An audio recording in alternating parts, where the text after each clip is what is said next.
নমস্কার, কেমন আছেন সবাই? গুড আফটারনুন সকলকে। আশা করছি অনেক অনেক ভালো আছেন। তো এই দেখুন আমি এসেছি চেম্বারে। তো আজকে নিয়ে এসেছি আমার বন্ধুর মেয়েকে, ওর নাকটা ফুরিয়ে দিয়েছি। তো ওর ইঞ্জেকশন হবে, ওর মা আসেনি।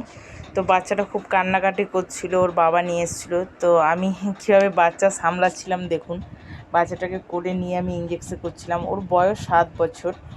তো মানে খুবই ছটফটে একটা বাচ্চা, ওই জন্য ওকে নিয়ে এলাম এখানে ইঞ্জেকশন করাতে। তো আমি তো নিজে বেসিক্যালি ইঞ্জেকশন করি, কিন্তু আজকে কাকুকে দিয়ে করালাম, কারণ ওকে একজনকে ধরা ছিল। তো কাকু বলল যে তুমি নিজেই করে নাও না। মানে ডাক্তার যে আঙ্কেলটা আছেন, মানে ডাক্তার যিনি আছেন উনি আমার কাকু হন। তো কাকুকে বললাম না আপনি করেন, আমি ওকে ধরছি। তো ও খুব সুন্দর নিয়ে নিচ্ছিল। তো এটা অ্যাকচুয়ালি মানে আমার খুব ভালো একটা ফিলিংস হচ্ছিলো। বাচ্চাদেরকে করে নিয়ে ইঞ্জেকশন করাতে আমার খুবই ভালো লাগে, বা আমাকে নিজেকে করাতে খুব ভালো লাগে। যদিও আমার মেয়ে নেই, এরকম আমার একটা মেয়ে থাকলে তাকে হয়তো নিয়ে আমি এরকম করতাম। আলাদা একটা ফিলসও হচ্ছিলো আমার। আর আমার মানে হাজব্যান্ডের বন্ধু তিনি বললেন যে তুমি এসো। তো আমি ওকে নাক ফোড়া এবং ইঞ্জেকশনটা করে দিলাম, যাতে ওর ইনফেকশনটা না হয়। তো আমি বেসিক্যালি সবসময় ভিডিও দিতে পারি না, কাজের ভিডিও তো সবসময় দেওয়া সম্ভব হয় না, যেহেতু আমরা বাইরে কাজ করি। পারলে সেরকম দেবো, একটা ছোট্ট ভিডিও আমি আপনাদেরকে এটার মাধ্যমে দিলাম। তো আমি কথা বলছিলাম কাকুর সঙ্গে, আমার সাইডে কিছু প্রবলেমের ব্যাপারে ওনার সঙ্গে কথা বলছিলাম। তো কথা বলা শেষে আমরা উঠে যাব।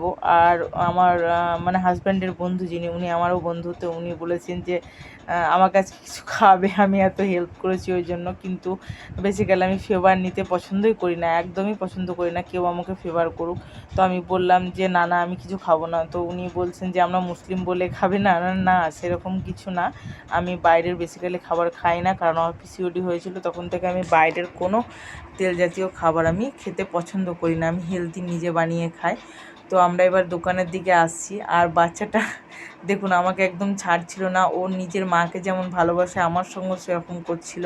ও আমার সঙ্গে সঙ্গে থাকতে চাইছিল, কারণ ভাবছিল আবার যদি কেউ ওকে ইঞ্জেকশন দিয়ে দেয়, কেউ আবার ওকে যদি ব্যথা দেয়। ওই জন্য আমি অনেক বোঝালাম, বুঝিয়ে সুঝিয়ে দোকানে নিয়ে এসে দাঁড় করালাম। আর বন্ধুকেও বলছিলাম যে ওকে কিছু একটা খাবার কিনে খাইয়ে দিতে, তাহলে ওর মনটা ভালো হবে।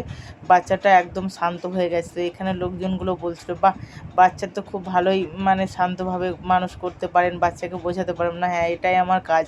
অ্যাকচুয়ালি আমি যখন চেম্বারে কাজ করি, আগেও যখন রেগুলারলি করতাম, তো আমি বাচ্চাদের এইভাবে মজার ছলে কথা বলে ড্রেসিং করা, এগুলো আমি সবই করতাম।